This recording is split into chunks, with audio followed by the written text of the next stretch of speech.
sekolah minggu. Hooray!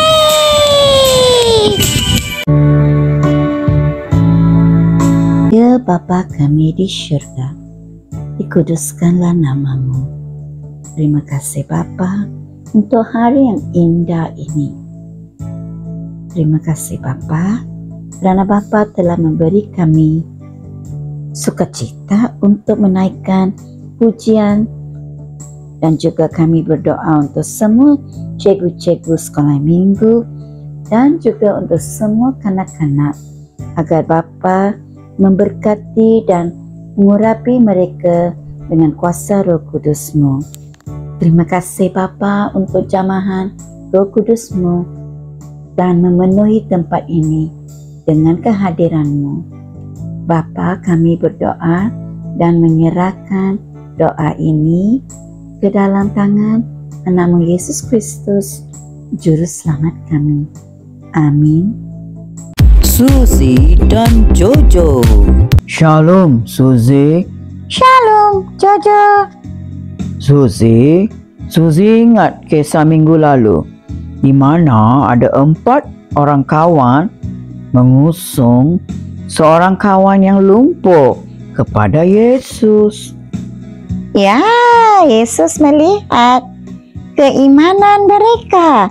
Mereka sungguh-sungguh percaya kepada Yesus sehingga mereka membuka bumbung dan menurunkan kawannya melalui bumbung kepada Yesus. Mereka percaya Yesus boleh menyembuhkan kawannya. Ya, betul. Suzy pun percaya kepada Yesus. Jojo percaya Yesus. Ya, Suzy. Hari ini kisahnya tentang apa? Hari ini kita mau mendengar kisah di mana Yesus menyembuhkan ibu mentua Simon yang demam. Jom kita mendengar kisah minggu ini. Kanak-kanak, kita akan menggunakan buku baru ini, yaitu Mukjizat Yesus. Kanak-kanak, semua sudah sedia untuk mendengar kisah minggu ini, yaitu pelajaran 8. Yesus menyembuhkan ibu mentua Simon. Diambil dari Markus bab 1 ayat 29 hingga 31. Selepas Yesus beribadat di rumah ibadat, Yesus tidak berjumpa dengan Simon. Oleh kerana Simon tidak beribadat bersama dengan mereka, Yesus dan pengikutnya, termasuk Yakobus dan Yohanes, meninggalkan rumah ibadat itu. Lalu mereka terus pergi ke rumah Simon dan Andreas.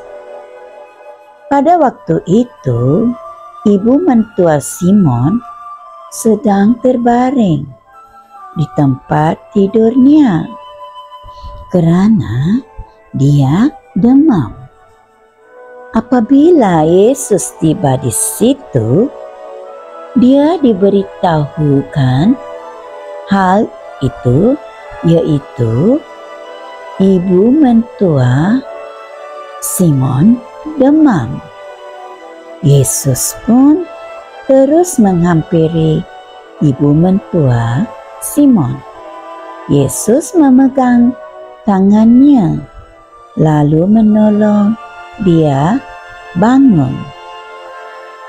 Demamnya hilang dan dia pun mula melayani mereka. Kanak-kanak semua sudah sedia untuk menjawab soalan. 1. Kenapa Yesus pergi ke rumah Simon? 2. Sebelum Yesus pergi ke rumah Simon, Yesus berada di mana? 3. Bila Yesus tiba di rumah Simon, apakah diberitahu kepadanya? 4. Apakah Yesus buat bila dia mengetahui ibu mentua Simon itu demam? 5. Apakah ibu mentua Simon buat selepas dia disembuhkan? Sekarang kanak-kanak sudah sedia untuk menghafal ayat hafalan minggu ini. Diambil dari Markus bab 1 ayat 31.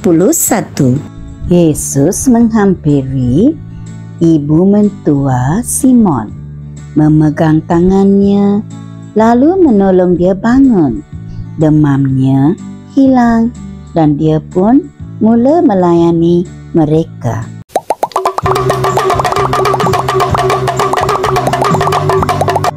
Soalan kuis diambil dari Injil Markus bab 1 ayat 29 hingga 31. Soalan 1. Di manakah Yesus beribadat? Di rumah kawan? Di rumah ibadat? Jawapan betul. Di rumah ibadat. Soalan kedua. Kemanakah Yesus pergi selepas beribadat? Yesus pergi ke rumah Simon Yohanes. Jawapan betul. Simon. Soalan ketiga. Siapakah tidur kerana demam? Ibu mentua Yakobus, ibu mentua Simon. Jawapan betul. Ibu mentua Simon. Soalan keempat. Kenapa Yesus pergi ke rumah Simon? Sebab Simon sakit? Sebab Simon tidak beribadat? Jawapan betul. Sebab Simon tidak beribadat. Soalan kelima. Apakah ibu mentua Simon buat selepas dia sembuh? Tidur? Melayani? Jawapan betul. Melayani.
Ya Bapa kami di syurga, terima kasih Bapa untuk pelajaran pada hari ini. Bapa, terima kasih mereka dapat memahami pelajaran pada hari ini. Bapa, kami berdoa agar mereka akan balik ke rumah dan memberitahu ibu bapa mereka dan juga kawan-kawan mereka betapa berkuasanya anak-Mu Yesus Kristus. Terima kasih Bapa kerana Bapa mendengar doa kami. Kami menyerahkan doa ini ke dalam tangan anak-Mu Yesus Kristus, Juru Selamat kami. Amin. Bye-bye. Jumpa minggu depan.